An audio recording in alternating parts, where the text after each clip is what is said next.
Quiero presentaros al profesor de la Universidad Autónoma de Barcelona, Ángel Jiménez, subinspector de trabajo, que os va a dar una charla sobre el trabajo, cómo ha cambiado el derecho del trabajo a lo largo de estos últimos años.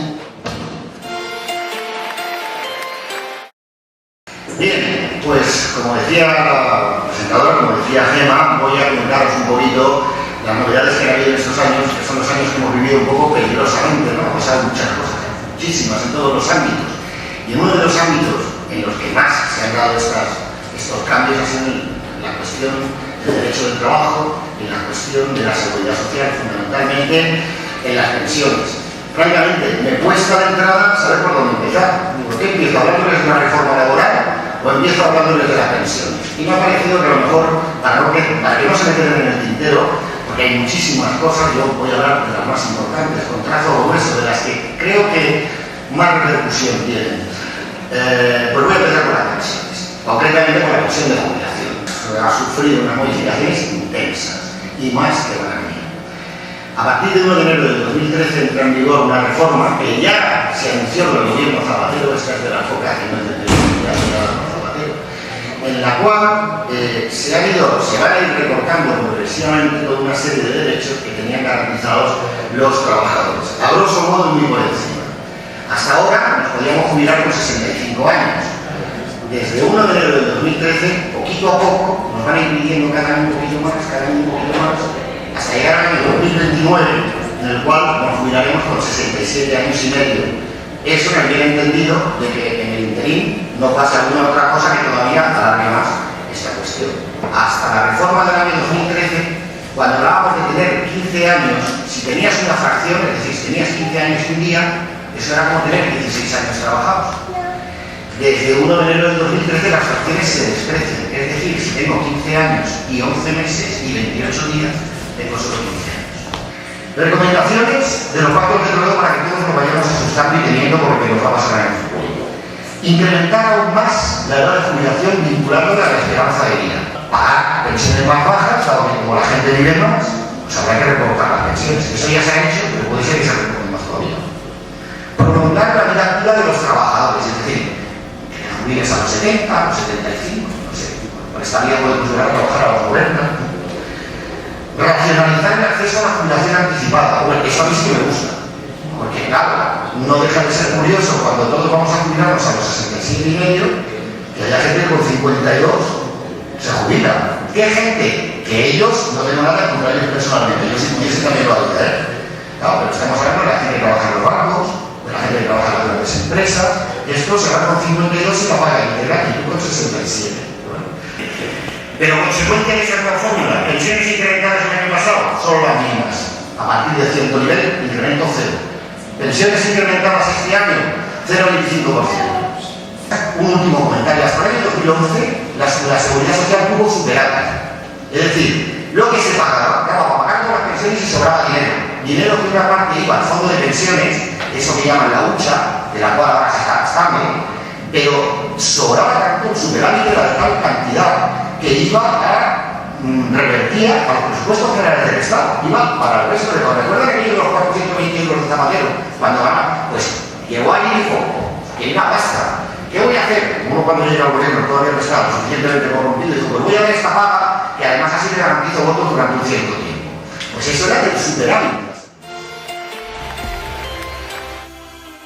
Dejamos la seguridad social y vamos a pasar a la otra cuestión, al trabajo, al derecho del trabajo. En el derecho del trabajo tenemos la medida estrella, la reforma laboral, la famosa reforma laboral de la que tanto se habló y que, como vivimos en una sociedad mediática, que solo parece que interesa lo que está en la televisión unos días, nos olvidamos de las cosas, pero los verdaderos efectos de la reforma laboral estamos empezando a verlos ahora. Ahora estamos viendo lo que eso implica como retroceso de los derechos de los trabajadores. Tenemos más de 5 millones de desempleados. No es un problema de que no haya gente que quiera trabajar, es que estamos en una sociedad en la que no hay trabajo y nuestra economía, hoy por hoy, no sea capaz de ganar puestos de trabajo, ese es otro problema. Esta ley, si hubiese llamado las cosas por su nombre, tenía que haberse llamado Ley para rebajar los salarios. Repasar solo algunos puntos. El despido improcedente. Estamos hablando de un despido ilegal. de un despido injusto, de un despido mentira, un despido que puede ocultar razones discriminatorias. La regulación directa que se ha hecho en el año 2011 hace que una persona de 22 23 años pueda estar 4 o 5 años trabajando sin cobrar, o cobrando 100 euros al mes. Aquellos afortunados de ustedes que trabajen tienen un horario. Saben que van de 9 a 2, de 4 a 6, o de 7 a 3, o el horario que tengan. Los que trabajen a tiempo parcial menos, seguro.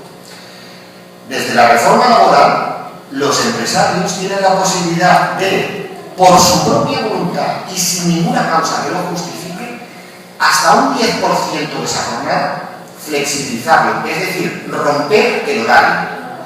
Fíjense si es bestia esta reforma, que los empresarios yo creo que todavía no se han dado cuenta y no le han hecho servir mucho, porque esto podía llevar a lo que podía llevar. Hay cosas que los propios, el contrato de emprendedores del que se hablaba un momento, pues es un contrato muy poco usado, porque los propios empresarios desconfían de las consecuencias que puede tener utilizar este contrato de muy dudosa constitucionalidad. Debo decirles que el Constitucional acaba de pronunciarse diciéndose que ese contrato es constitucional. Claro, constitucional. Está formado por quien está formado ahora mismo. Luego están los despidos objetivos. ¿Qué son los despidos objetivos? Los despidos objetivos son aquellos en los que el trabajador no tiene la culpa de nada. La empresa va mal y como consecuencia de que la empresa va mal, dice el empresario, mira, lo siento macho, pero ya no vuelvas. Eso sí que tiene que ver con la flexibilización, ¿de acuerdo? ¿Dónde está la reforma aquí? ¿En qué se entiende por qué una empresa vaya mal? Desde el 2012 todo eso ha cambiado. ¿Para qué es que una empresa vaya mal? Que una empresa vaya mal es que durante 3 trimestres consecutivos no tenga los beneficios que cree que debía tener. Que tenga menores beneficios, no que tenga pérdidas, que no consiga los beneficios que quería. Estas medidas que les he dicho y el conjunto del resto de medidas que he implementado han servido para que el trabajador acepte cosas que en otro contexto no las hubiese aceptado bajo ningún pretexto. Acepte, claro, fíjense, datos. Las incapacidades temporales, las bajas por enfermedad, han caído vertiginosamente. ¿Por qué? Porque la gente tiene miedo de ir a trabajar y se queda leche. A la vez se han incrementado los accidentes de trabajo de forma significativa. ¿Por qué? Porque la gente va a trabajar estando enferma por miedo a que la echen.